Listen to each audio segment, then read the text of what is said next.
Pues en esta época, pues de 30, 40 del siglo pasado, siglo XX, yo venía diciendo que hay una gran estabilidad institucional que tiene que ver con una planta muy sólidamente formada y desde luego que está trabajando con mucho entusiasmo en la escuela normal, donde los notables de profesores, grandes profesores del Colegio Civil y están, digamos, también trabajando en la escuela normal. En esa etapa, bueno, me puede tener tantito, estoy en los 40 y una etapa, digamos, de gran, digamos, estabilidad, pero me quiero referir un poco al 16, 17. Me regreso tantito, solo para hablar de los estudiantes. Mientras que en 1901, en el Instituto Juárez, ya llamado así desde el 872, se funda la primera sociedad de estudiantes formalmente constituida. En la normal se funda en 1916-17. El primer presidente de la sociedad de alumnos que se tiene consignado en las fuentes fue el maestro y licenciado Francisco Celis Meléndez, que fue rector de la Universidad Juárez, que fue presidente municipal interino y que fue gobernador interino del estado y diputado de una de las legislaturas. Un hombre muy importante para la vida educativa y legislativa de gobierno en Durango, pero también para la educación estatal. Francisco Celis Meléndez lo que hace es un muchacho de gran visión, porque estaba, al mismo tiempo que estudiaba acá, estudiaba en el Juárez, la carrera de abogado. Él tenía una gran visión de lo que estaba sucediendo en la época.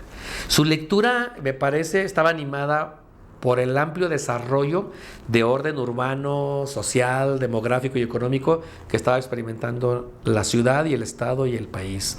Y entonces funda la Sociedad de Estudiantes, él es el presidente, ya hay todo un equipo que tiene ahí de hombres y mujeres, y lo primero que hacen es relacionarse ampliamente con organizaciones similares. De entrada, el Juárez.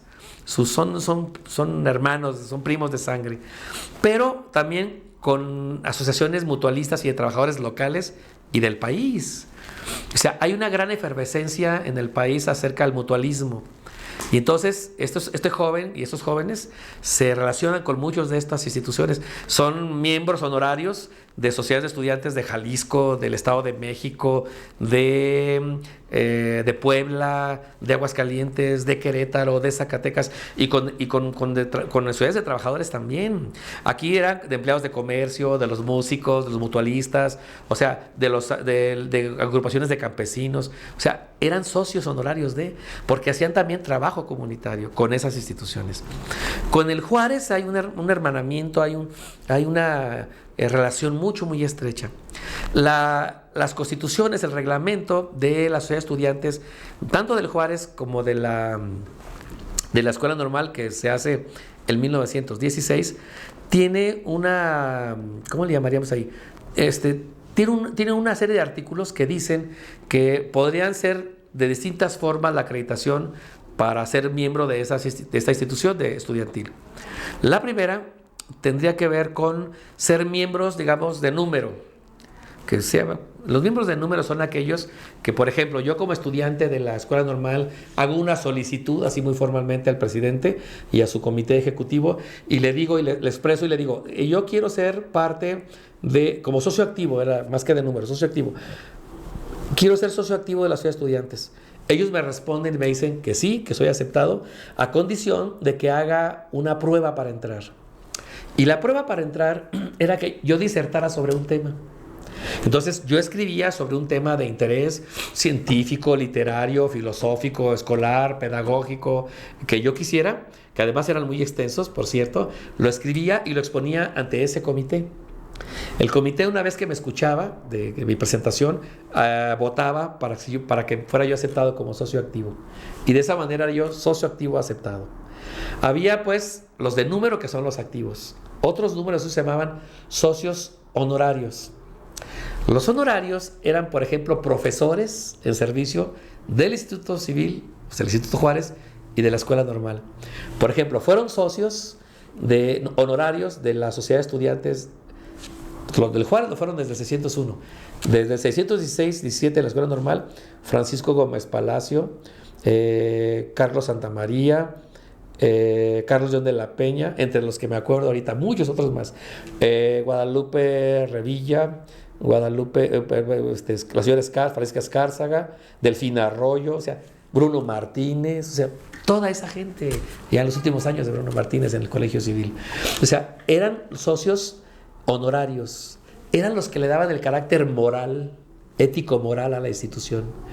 Mientras que la Sociedad de Estudiantes del Juárez tenía como lema tenía virtud y mérito, era el de la normal. Esta se llamaba, ahorita se me escapa el lema, pero estaba consagrada a la oratoria y al trabajo social. En la escuela normal era a la pedagogía, a la oratoria y al trabajo social. Es decir, tienen causas similares. Hay esta noción mutualista que en la época estaba muy fuerte, prima mucho en los estudiantes. Ellos quieren hacer trabajo comunitario, ayudan cuando hay desastres, ayudan cuando hay epidemias, ayudan a barrer y a limpiar parques y avenidas, ayudan a pintar fachadas, ayudan como enfermeros, ayudan de todas las maneras. Los del Juárez ayudaron como brigadistas del ejército mexicano en una época. Entonces, ayudaron de todas las maneras posibles, pero los socios honorarios eran, repito, los que le daban ese carácter ético, moral a la institución. Le daban un peso impresionante. Entonces, yo quiero aplicar como socio activo, le digo a la asociación, a su presidente, que yo quiero ser parte de socio activo, y me las tengo que ver con don Carlos Santamaría, con don Bruno Martínez en su caso, contra los grandes pedagogos y educadores de la época, los grandes abogados de la época. Y ellos son los que me van a evaluar. Y bueno, tenemos, en el caso de la universidad, yo me acuerdo que, tenemos varios libros. Yo tengo uno, el doctor Arrieta tiene otro, junto con, me parece, que con Pedro Raigosa, que se llama Vientos de Modernidad, una cosa así, o Vientos de Eternidad, donde ahí sí se consignan, yo los consigno una parte, yo hago la lista, ellos ponen algunos documentos. Los discursos con los que ellos entraban son geniales. Lo mismo se puede hablar de las características psicológicas del suicidio, sus ventajas, sus desventajas de carácter emocional, que de la psicología del aprendizaje, que de la época atómica, que del gobierno, que la división de poderes. O sea, había una cantidad enorme de temas con los que participar para poder ser aceptado como. Y había otro número de socios, otro grupito de socios que se llamaban los socios supernumerarios. Tenemos socios activos, socios honorarios y socios supernumerarios. Vamos con estos últimos, los socios supernumerarios. Los supernumerarios eran generalmente estudiantes que eran de la institución, pero que estaban por alguna razón fuera de la institución, ya sea en convenio con una institución en México o en alguna localidad, o que ya estaban en prácticas y que no estaban prácticamente en la institución. Eran supernumerarios porque no estaban realmente activos, o los que representaban a esos estudiantes en alguna asociación en México, en alguna parte donde estuvieran trabajando. Había gente que ya estaba trabajando. Por ejemplo, yo egresé de la normal y pues quiero ser socio supernumerario. Entonces, para hacerlo, yo hacía otra vez mi ingreso, como ya se dijo, pero mi posición era la de ser representante de ese grupo y de la institución en la comunidad donde yo trabajaré. Es importante porque entonces nos dice que las asociaciones de estudiantes fueron factores decisivos para que la institución consolidara no solo su imagen en términos identitarios, sino su imagen en términos administrativos e institucionales. Recordemos que esto yo lo dije cuando me tocó hablar en un aniversario del Instituto del Colegio Civil. Yo decía que las instituciones como la nuestra, la universidad, los tecnológicos, siempre tendemos en ella, los que ahí trabajamos, a buscar eso que llamamos la felicidad utópica de la administración de esas instituciones. Es decir, buscar una especie de bien común desde la perspectiva de su desarrollo organizado. Pues la felicidad utópica de la normal era eso. O sea, un buscar permanentemente su desarrollo integral desde todos los frentes. El frente directivo, el frente del profesorado, el frente de los trabajadores y el frente de los estudiantes, que pareciera que es el que tiene menos poder, pero tiene un poder impresionante. Un poder impresionante porque tiene mucha ascendencia con la comunidad. Y eran muy respetados por los propios miembros honorarios de la asociación como los miembros académicos de otras instituciones. Entonces, me quise detener en eso para decir que las sociedades de estudiantes, en este caso de la normal, fueron muy importantes porque coadyuvaron mucho a la forja de eso que llamamos nosotros la identidad normalista, que dicho sea de paso también, ahora está un poquito difuminada. Hoy hay otras valoraciones, hoy hay otros intereses de los estudiantes y hoy hay otras formas de ver la institución, pero que se están perdiendo algunas cosas, eso es cierto, y se han perdido no porque no las hayamos divulgado, sino porque son los tiempos que vivimos ahora. Hoy todo es mucho más endeble, pasajero, desechable y menos duradero al menos. Y pareciera que a la identidad no le pasa nada porque está ahí sólidamente arraigada, pero la identidad también se va difuminando un poco. La lógica de que va cambiando, se va distendiendo los valores. Entonces las nuevas valoraciones del normalismo pues están prácticamente en otro lado. Le cedimos la estafeta, me parece a mí, las normales del país, al profesorado propiamente dicho, y más aún al profesorado llamado malamente disidente, porque es un profesorado que lucha siempre para que represente los valores del normalismo mexicano, que eso sí, con la lucha social sostenida, han hecho, por ejemplo, del normalismo una imagen no solo de lucha, sino de desarrollo social sostenido.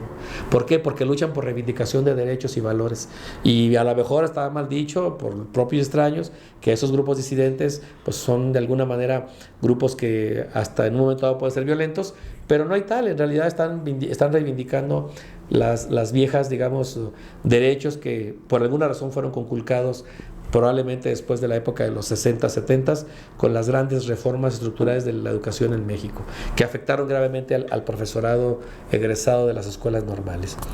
Entonces, pues, volvamos pues al 30-40, donde hay, repito, una gran estabilidad institucional, gracias a 3 factores. Primero, ya lo había señalado hace ratito, aquí hay un cuerpo directivo sólidamente trabajando por la institución y sus intereses, un grupo de profesores profesionales que tienen perfiles adecuados para las asignaturas del currículum y un grupo de estudiantes también sólidamente organizados que además de estar bien organizados tienen una visión muy amplia del porvenir de las instituciones.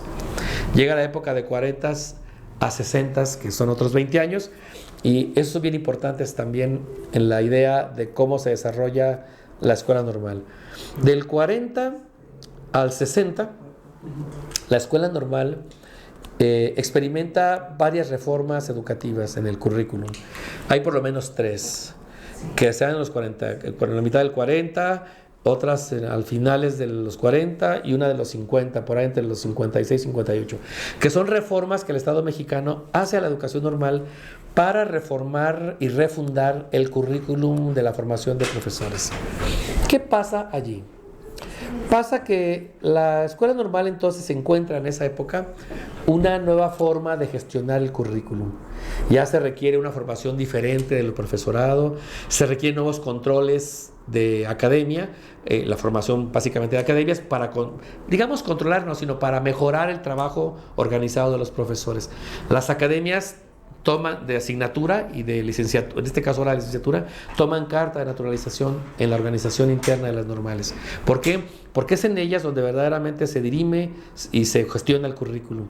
Y hace posible que tengamos una atención, digamos, personalizada a prácticamente todos los sectores institucionales. Pero también es una época extraña, porque una de las directoras dura casi todo ese periodo, del 40 hasta el 71, dura casi 30 y tantos años, que era la señora Guadalupe Camacho, viuda de Barba. Dura esos 30 y tantos años. Probablemente ella estuvo antes de los 40, en los finales de los 40, y dura hasta el 71. En 71 hay una huelga súper importante estudiantil en la escuela normal. Yo era estudiante de primero de secundaria. Una huelga que duró casi 100 días.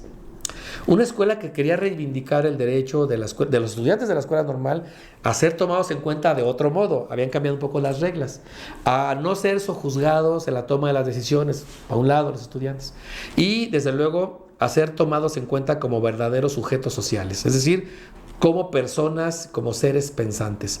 Porque la rigidez de la que yo había hablado, que había mantenido la disciplina de la escuela normal desde prácticamente 1916 hasta la fecha, se recrudece en esa época.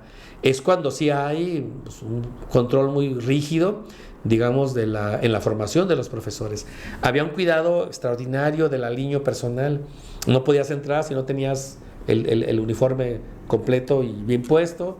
No podías entrar si no ibas aliñado, pues por lo menos con el pelo recortado, ya no digamos bañado. No podías entrar si tenías, por ejemplo, algún otro adminículo que fuera en contra del uniforme. Pues, a veces hace frío y llevas una chamarra, bueno, ahí no podías hacer nada. Podías tener tu uniforme nada más. Y desde luego, un comportamiento que sí era bastante rígido, insisto. A mí me tocó en esa época, en el 71, presentar exámenes vestido prácticamente formal, no con saco, pero sí con corbata siempre, y desde luego con una rigurosidad en la entrada y la salida y en el protocolo del examen que era bastante riguroso. O sea, prácticamente te comportabas un poco como autómata. Entonces, había como una visión muy rígida de lo que debía ser la disciplina, y fuera de esos controles estrechos todo estaba realmente mal. Había un contacto muy riguroso con los papás de los alumnos. A la menor falta tu padre y tu madre estaban allí, y a la segunda y tercera falta estabas fuera de la institución. O sea, había un rigor que los estudiantes considerábamos que era un rigor excesivo. Entonces, y luego además se tomó ese rigor como bandera para decir, bueno, y tenemos una directora que tiene casi 35 años, queremos una renovación estructural de la estructura interna de la organización directiva, un director, directora nueva, y unas reglas nuevas que vamos a ir de alguna manera generando. La huelga fue terrible. Casi 100 años, casi 100 días es terrible. 100 días durando con una huelga estudiantil es brutal porque te desgasta desde adentro. Los estudiantes resistíamos desde la perspectiva del mantenimiento, digamos, de la alimentación por la vía de donaciones, que las compañeras, casi los que estábamos en la escuela éramos los varones, y las mujeres hacían trabajo social afuera. Esos 100 días ellas llevaban comida, la gestionaban, iban a los comercios, pedían, boteaban, hacían kilómetros, como para las reinas, kilómetros de plata, juntaban dinero, compraban víveres y luego nos ayudaban a prepararlos. Junto con ellas estábamos en la cocina. Recordemos que había una cocina muy grande, la normal, donde todavía para el 71, 74, 75 se daba economía doméstica, donde la clase de cocina todavía era una clase importante. Pues ahí cocinábamos esos 100 días. Pero llega el desgaste, es emocional. Es emocional porque ves que las cosas no están destrabándose.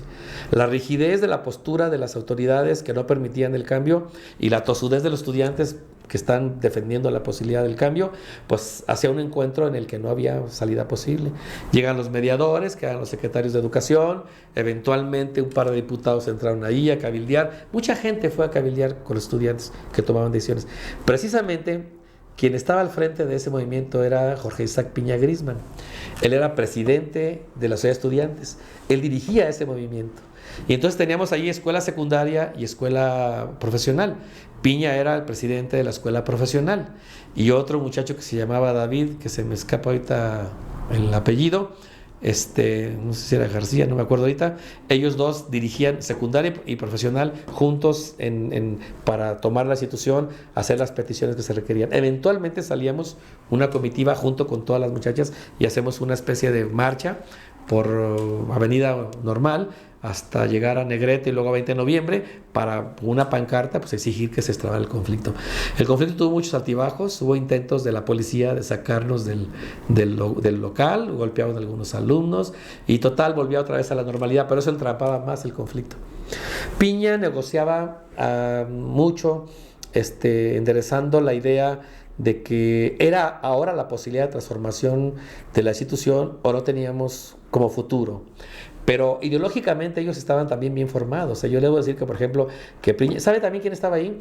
Estaba Piña Grisman como presidente de la Sociedad Estudiante, estaba Norma Pulido, representando a las mujeres, estaba José Luis Rojo, que fue secretario de uno de los sindicatos. Ellos eran, estaba el Marciano, bueno, se llama Marciano, no se me escapa ahorita el apellido, Cisis Martínez, que trabajó muchos años en en La Voz de Durango. O sea, una serie de que ahora intelectuales que estaban justamente animando esa visión renovada que queríamos hacer. Y bueno, estábamos los que estábamos aprendiendo, porque pues, de alguna manera con esos maestros se aprende. Y bueno, nos tocaban tareas muy específicas. Era una organización que yo recuerdo muy impresionante. Había gente que hacía vigilancia y rondines por toda la institución, sobre todo en las tardes, noches, siempre desde adentro.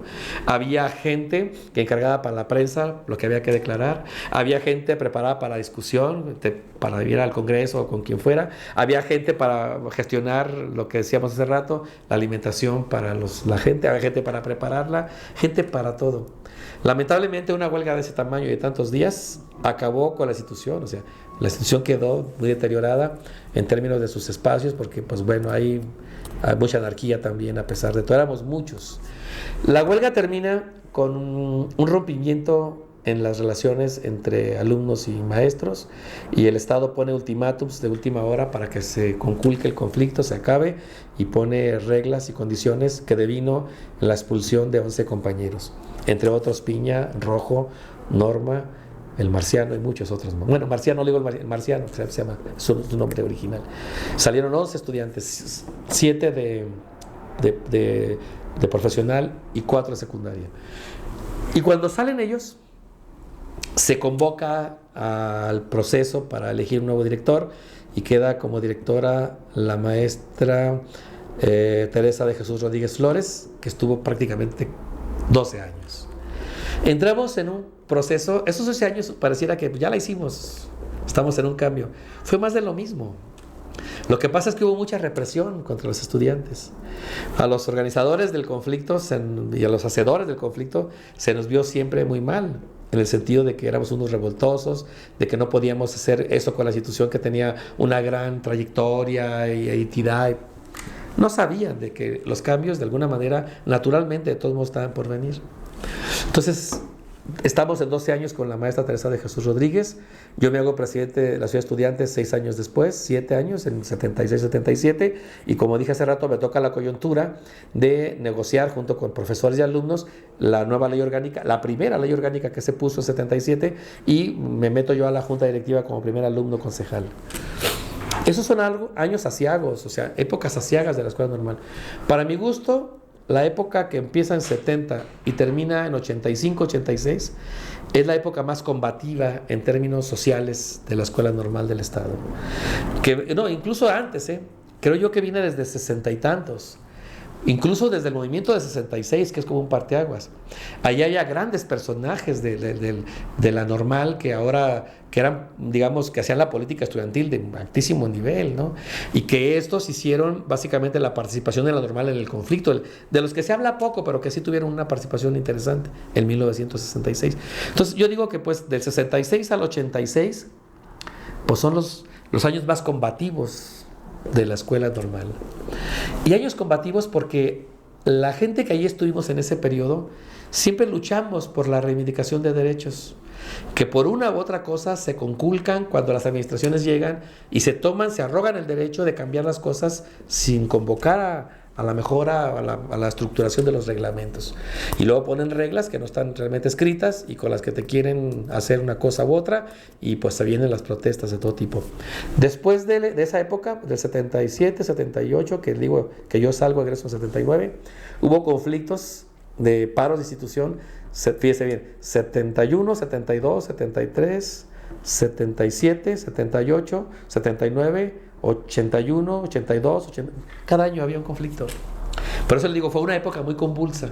Pero naturalmente, además, lo que estaba pasando en lo normal es lo que estaba pasando en el mundo. La reivindicación de los nuevos valores de los jóvenes, no por romper con lo anterior ni con una generación, sino por la reivindicación de sus propios derechos vistos desde la perspectiva de los propios estudiantes y jóvenes, era una cosa que no podía detenerse. Y la normal, pues, no fue la excepción. Llegan, pues, esos momentos son, para mi gusto, los más importantes.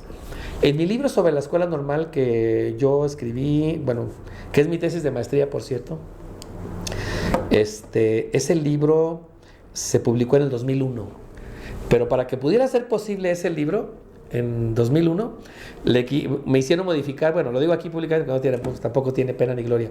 Tenía un capítulo muy grande que tenía que ver con los movimientos estudiantiles, aparte del capítulo que se llama La Sociedad de Estudiantes. Me pidieron, no, ¿sabes qué? Pues quítalo, ¿no? O sea, pues, si no, no hay manera de que lo paguemos. Yo ya era trabajador de la escuela normal, pues lo quité, ¿no?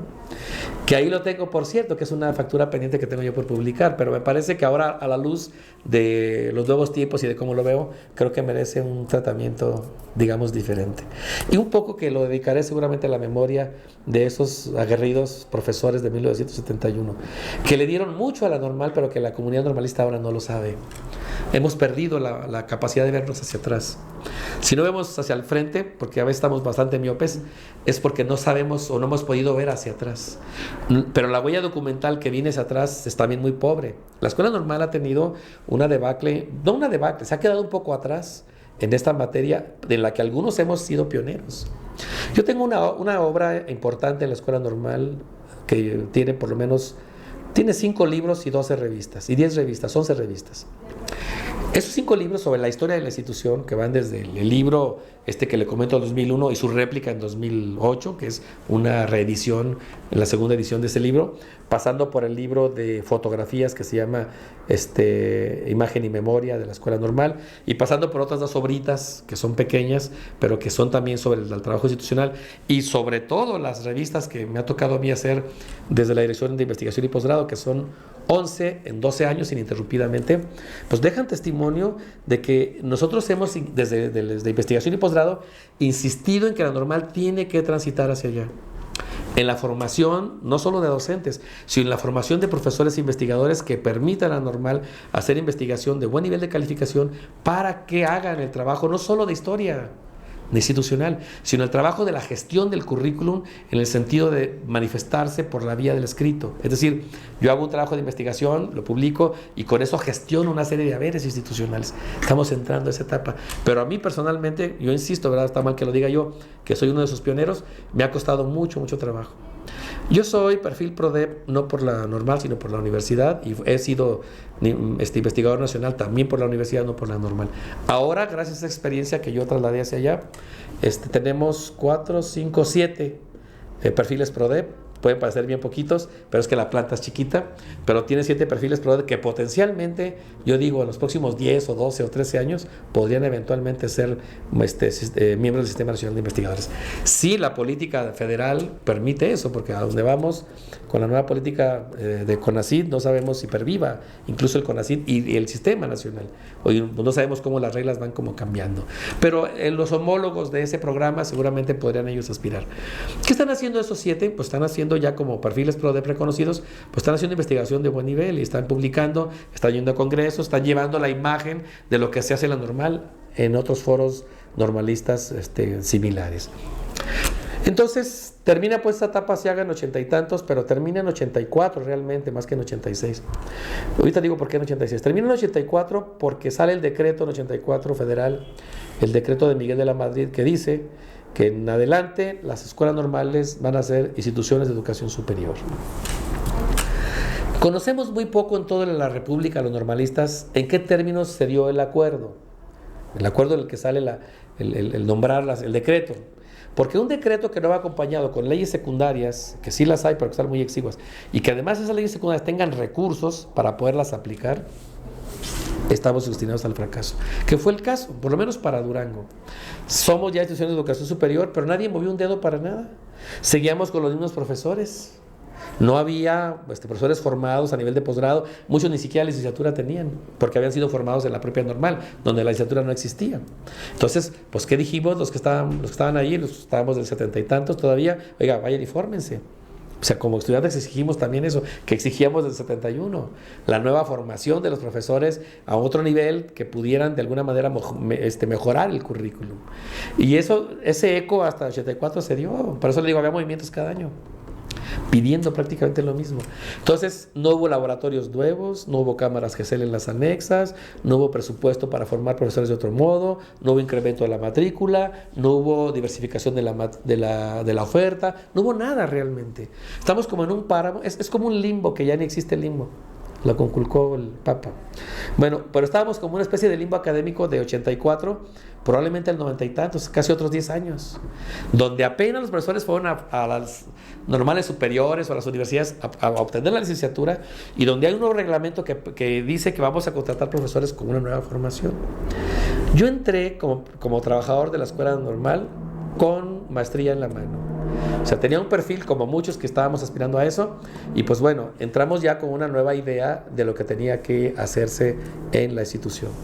Entonces, quiere decir que de 84, que sale el decreto en la que las normales son de educación superior, hasta el 94, empieza una nueva forma de ver a la escuela normal y de verse a sí misma. Se empiezan a formar los profesores, empieza la administración, empieza apenas, como a intentar tener tiempos completos la mayoría de sus trabajadores. Yo entré en la normal en 1991 y cuando me inserto en la administración como miembro de comunicación institucional, la primera propuesta que yo hago a las directoras es: oye, pues vamos gestionando tiempos completos para todo el mundo, bajo la lógica, una lógica de entonces, que creíamos que los tiempos completos estarían más comprometidos con la institución.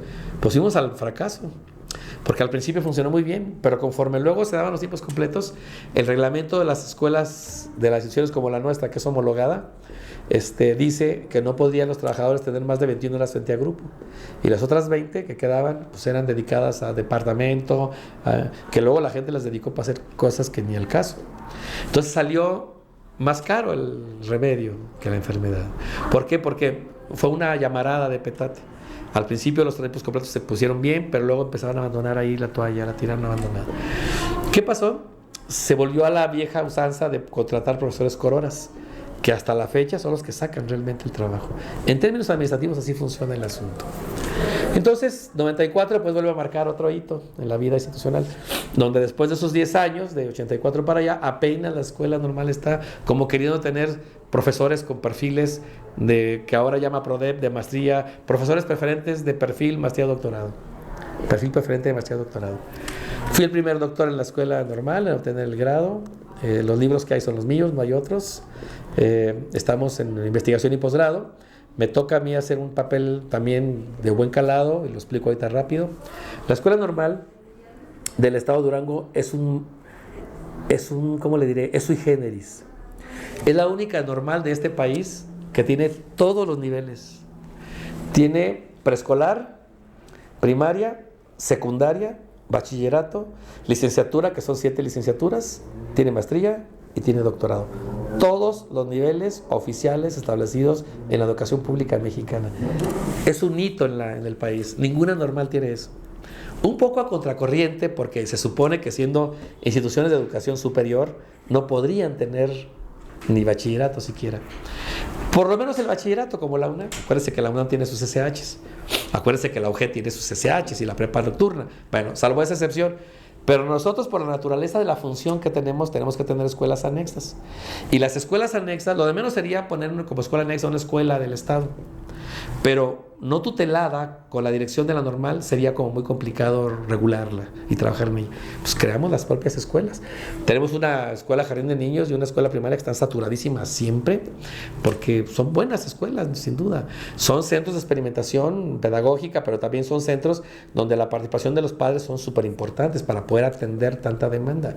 Entonces, anexa primaria, anexa secundaria, anexa jardín de niños, primaria, secundaria y bachillerato son las escuelas que han tenido un gran éxito institucional. El mejor bachillerato de Durango, sin duda, y no lo digo yo, lo dice la estadística, lo dice no Ceneval, lo dice Enlace y PISA, es el bachillerato de la normal. Es el que mejor sale calificado en términos de arribita de la media nacional. Entonces, ¿qué nos dice eso? Bueno, tengo amigos que dicen, sí, pues nada más tienen uno, nosotros tenemos 20. Bueno, sí, naturalmente así es, pero alguno de los 20 tendría que tener esa calidad, digo, porque tienes que cuidarlos, o sea, tienes que hacer lo propio, buscando profesores con perfiles para que trabajen. Es producto ese bachillerato y ese nivel de rendimiento de todo un colegio de profesores, que por una parte, entre muchos hicimos el diseño curricular organizados por alguien, desde luego un experto, por la validación de ese bachillerato en instituciones similares del país, donde se valían instrumentos, te los regresan, los vuelves a trabajar, los colegias, los vuelves a llevar y hasta que quedan aprobados por junta directiva. Y luego buscas los perfiles para que los profesores maquilen justamente esos programas y luego cuidas la academia. La academia en la escuela normal, repito, ganó carta de naturalización desde el 16. Todas las academias funcionan cada semana rigurosamente, todas. Explico. Si yo trabajo, por ejemplo, en licenciatura, en sexto semestre, participo en la academia de sexto semestre. Todas las semanas. Tengo 2 horas destinadas para que esa academia se reúna, vean problemas de los alumnos, problemas del programa, vinculación, evaluación, la gestión del currículum, etcétera, etcétera. Vinculación con otros órganos como DESADAE, que es atención a alumnos, atención psicológica, pedagógica, etcétera, inglés y demás. Si trabajo en una de séptimo semestre, voy a la academia de séptimo. O sea, simultáneamente, pues todas las semanas están funcionando todas las academias, donde participan todos los profesores. ¿Qué tiene de bueno eso? Pues tiene de bueno que por lo menos hay una reunión colegiada semanalmente de los profesores para atender la problemática integral. ¿Qué tiene de malo? Que a menudo se cansa, yo no sé si el profesorado, de tanta reunión, y a menudo no hacen la parte para la que están destinados, o por lo menos hay un poquito de relajamiento. Pero en el fondo las academias han hecho, digamos, el trabajo de sostener académicamente la institución.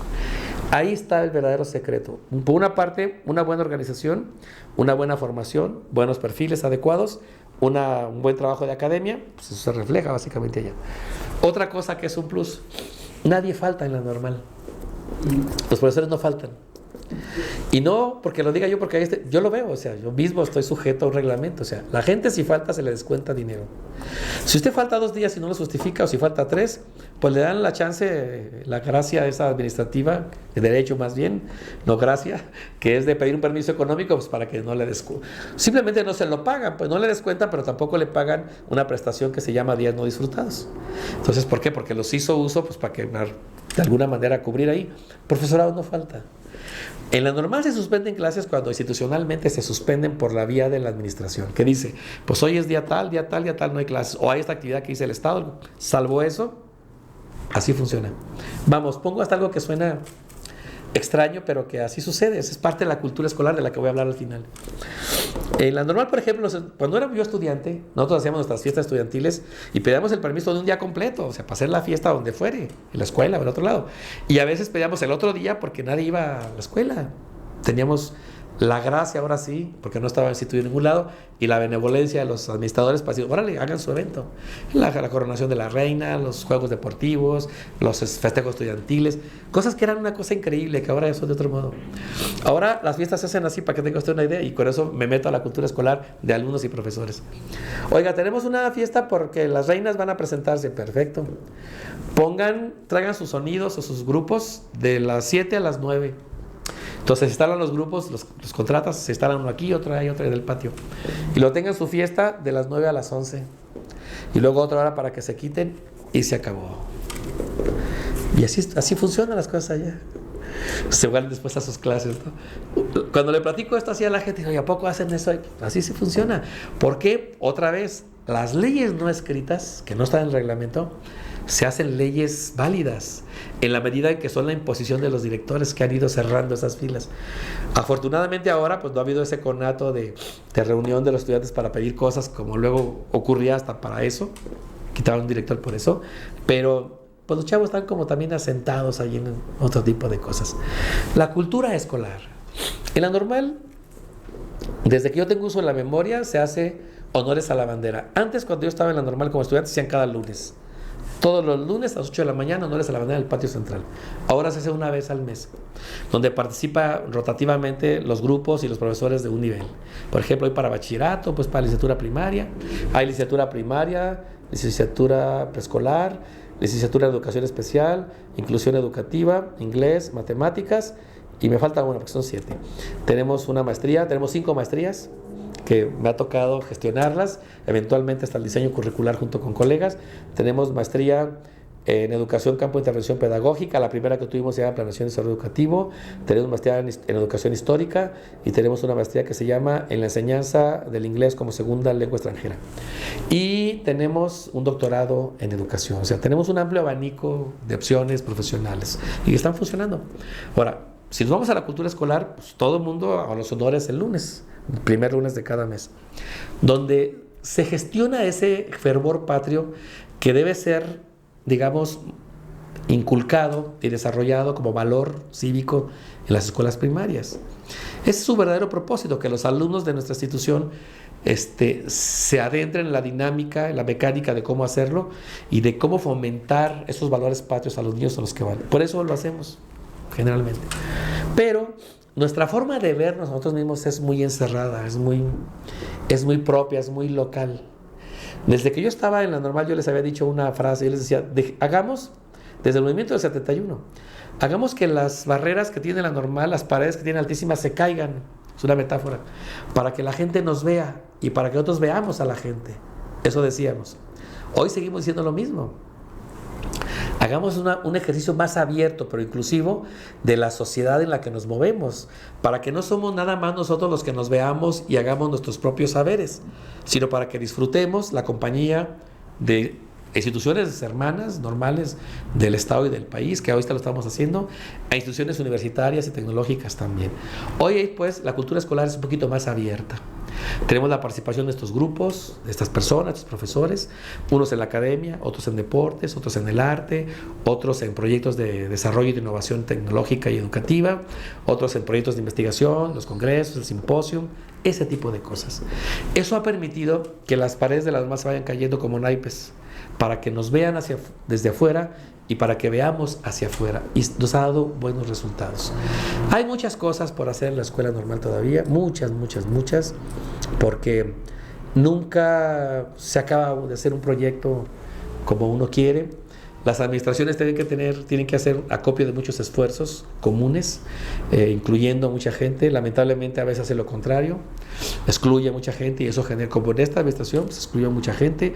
Hay dos bandos ahí claramente definidos que tienen una pugna interna muy fuerte y que pues no permitió que los resultados que pudiéramos ver al término de esta cuestión fueran los mejores.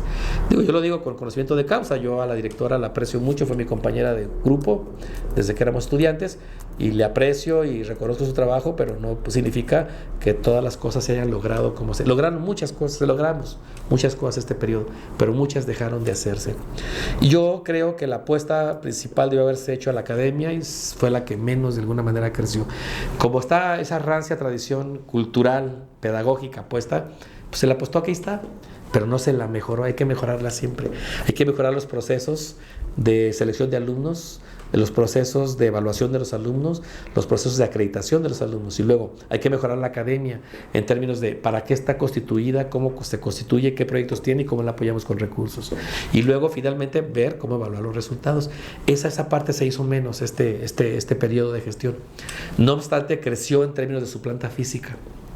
Hay nuevos espacios habilitados, espacios equipados con máquinas de todos los órdenes. Hay un equipamiento, pues, digamos, de primer nivel, de buen nivel, no de primer nivel, que permite hacer la tarea educativa pues de la mejor manera posible, ¿no? Tenemos medios de transporte, creo que la planta vehicular es muy amplia, tenemos aulas suficientes, tenemos una matrícula más o menos regular, tenemos profesores que no están cargados o sobrecargados de asignaturas. O sea, está estable la institución en esos términos. Y lo mejor de todo es que todo eso se puede siempre mejorar. Después de 1985, no me acuerdo si es la fecha, perdón si me equivoco, porque no tengo el dato aquí muy en la mente, cuando se constituye, cuando el Congreso le da el carácter, que es como un título a la escuela normal para hacerla benemérita y centenaria, también cambiaron muchas cosas. Cambió, por ejemplo, la manera de vernos a nosotros mismos, esta que estoy hablando ahora, que es desde 80 y pico, pues 85, por eso puse 85, 86 el parteaguas, para decir que empezamos a vernos de una manera más integral. Hay una visión más amplia de profesores y alumnos respecto a ciertas cosas, pero todavía sigue permeando esa tradición rancia que digo, que tiene que ver con cómo se controla la disciplina en la institución, lo cual no es malo. Hay que dejarlo que así siga funcionando, hay que mejorarlo un poco para distender todavía ese resabio de opresión que algunos estudiantes todavía parece que sienten sobre sus cabezas. Eso les permitirá tener, cuando salgan, una visión amplia, renovada, fresca, como profesores de educación primaria.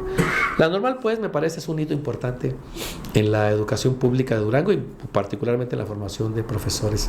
Creo que la normal tiene un reconocimiento que se ha ganado a pulso, un reconocimiento que la gente que está en la normal, que ha estado en la normal, o que conoce a la normal, o que sabe la normal, siempre reconocen.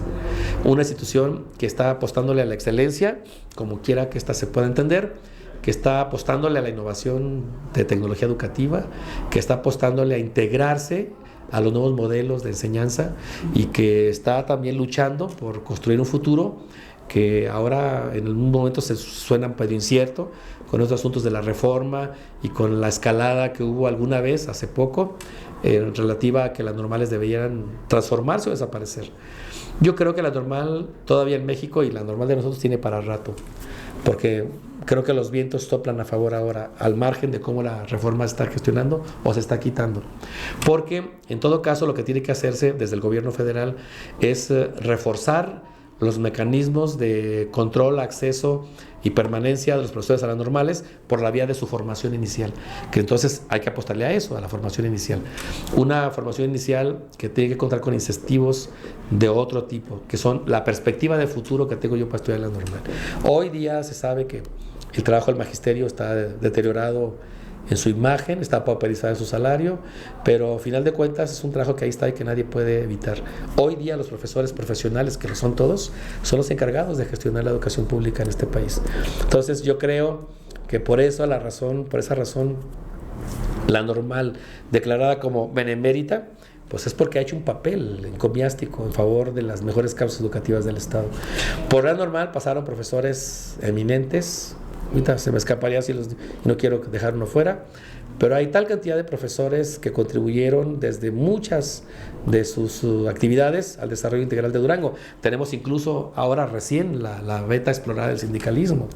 Ahora, ¿qué le digo? Por lo menos en las 2 o 3 últimas gestiones de los sindicatos estatales han estado en manos de normalistas de Durango, por lo menos las 2 o 3 últimas, en las 2 secciones, en las 2 locales, en la 44 y en la 12, dignamente representadas por exalumnos de la normal, que me parece, pues han hecho muy buen papel. 3, por ejemplo, desde Julián Salvador, que fue diputado, luego después Aguilar Ravelo, y luego Esteban Aguilar Ravelo, y luego después una señora que está ahorita, que no me puedo acordar, una maestra que no me puedo acordar, ella, y hace una triada de normalistas, y en la sección 12, bueno, estuvo Alfredo, y que antes de Alfredo creo que estuvo, por lo menos en alguna cartera, otra persona egresada de la normal. Entonces yo insisto, esos espacios también han sido parte de esta expansión de la normal en términos de cultura política y de desarrollo integral del magisterio hacia todos los sectores de la sociedad a la que nos debemos.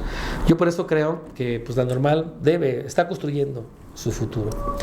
Finalmente termino diciendo que tenemos un plan de desarrollo institucional que lo tenemos desde hace más de 25 años, es decir, va cambiando, y que ahora lo tenemos desde la perspectiva de una construcción del marco lógico. Es decir, no estamos improvisando nada. El plan de desarrollo institucional tiene el método del marco lógico, que significa hay indicadores de calidad, indicadores estratégicos e indicadores del desarrollo que están dispuestos para hacer la operación institucional. Si no fuera así, no tendríamos realmente un asidero administrativo viable. Eso es lo que nos da realmente la fortaleza institucional en materia de administración de lo que hacemos en la escuela normal. Y pues de ahí para lo que siga, yo creo que este último libro que por eso también termino, que está gestionado desde allá, aunque a veces en mi trabajo de investigador lo gestiono desde otras partes, es un trabajo que se llama, ya lo había dicho, lo repito, se llama Modernidad, Mujeres y Educación, la educación femenina siglos XVIII y XIX, Durango. Es producto básicamente también de un trabajo de investigación que llevo en curso en la normal. El archivo es muy rico. Consulté el archivo de la normal, el archivo histórico de la normal, el archivo histórico del Juárez, también cantidad de información, el archivo histórico del Estado, el archivo histórico municipal, el archivo general de la Nación, y me parece que estuve sacando, bueno, me las enviaron de Parral, de Sinaloa y de Saltillo. Me han enviado básicamente información con los cuales estoy construyendo esta obra, que yo esperaría que si las cosas van como pienso, en mi cronograma personal, estaría lista la obra ya para publicarse a más tardar en septiembre de este año. Una obra que naturalmente habla de la escuela normal. La describo rápido. Esa obra habla, en un primer capítulo, de la conceptualización de la mujer en el antiguo régimen y en el siglo XVIII y XIX, particularmente en Durango. Y luego hablo de la discursiva oficial del siglo XIX y la conceptualización de las mujeres a partir del discurso oficial.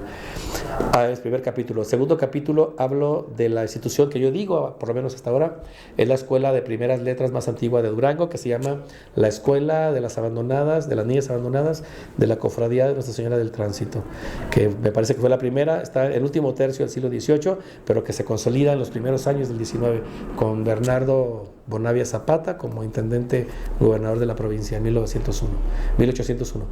Y luego sigo con el Colegio Guadalupano, con el Colegio Mariano, el Instituto de Niñas, y se acabó. Los apéndices que tienen que ver con las legislaciones, el análisis de ellas, análisis del discurso, análisis de la obra poética, literaria, y es una obrita bastante, creo yo, interesante que me parece que va a abonar mucho al conocimiento de la educación de las mujeres en Durango. Yo ahí valoro y pondero mucho la obra de mis colegas Lupita Rodríguez y Beatriz Valle Salas, que han trabajado el género de manera magistral. En parte les dedico una partecita de la obra, bueno, en general la obra y a otras personas también, por ser las pioneras del estudios de género. Los hombres a menudo también incurrimos en estudios de género, como yo lo hago ahora, creo con toda la modestia y con todas las reservas del caso, porque bueno, no es la primera cosa que me ha animado a mí, pero el sector educativo es mi línea de investigación fundamental, ¿no? Entonces yo, pues bueno, estoy a la orden de la Escuela Normal del Estado de Durango, Benemérita y Centenaria, en la Dirección de Investigación y Posgrado, desde donde gestionamos los estudios de educación superior a nivel de licenciatura y a nivel del posgrado en la entidad, a nivel de educación, a nivel de planeación educativa en la entidad. La normal tiene un presupuesto que le han llamado secularmente subsidio, que bueno, no es, así se le llamó todo secular, que es una cantidad de dinero que el Estado deposita a sus cuentas cada año. La va administrando porque no la da completa. Lo único que no da el Estado a la normal es la nómina, que nosotros habíamos dicho que sería lo correcto, como en la universidad. Pues voy a inventar las cifras porque no las sé de cierto.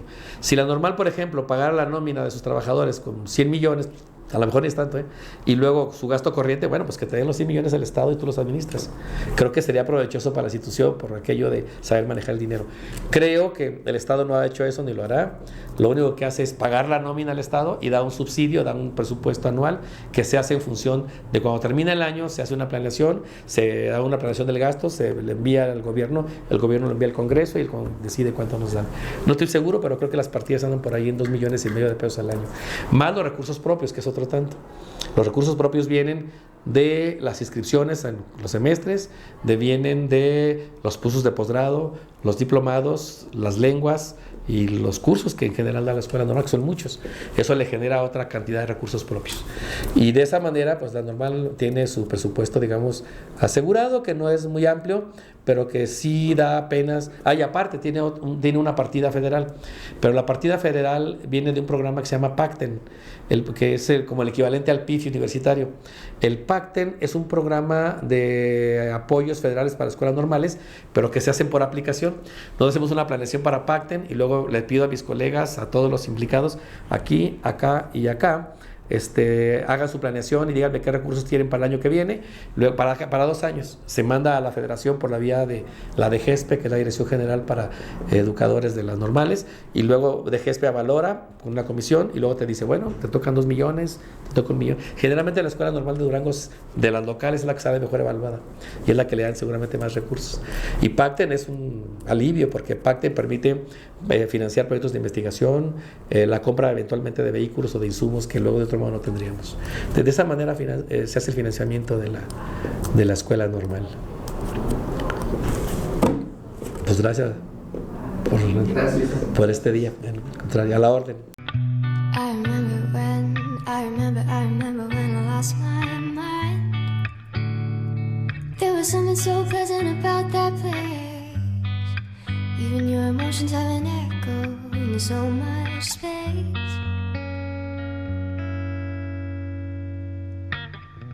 And when you're out there without care, yeah, I was out of touch. But it wasn't because I didn't know enough. I just knew too much. Does that make me crazy? Does that make me crazy? Does that make me crazy? Possibly.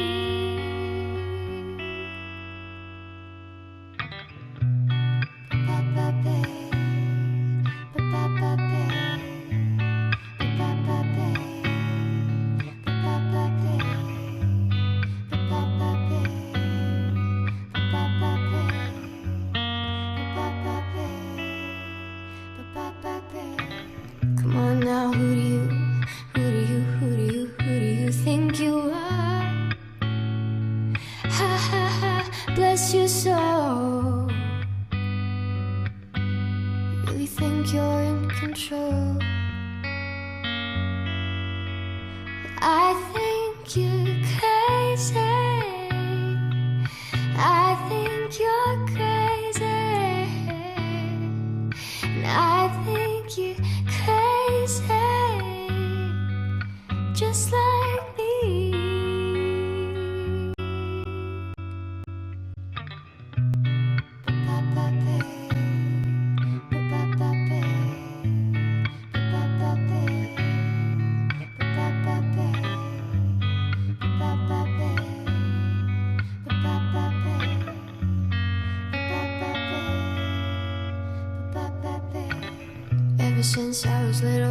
Ever since I was little, it looked like fun. And it's no coincidence I've come. I can die when I'm done.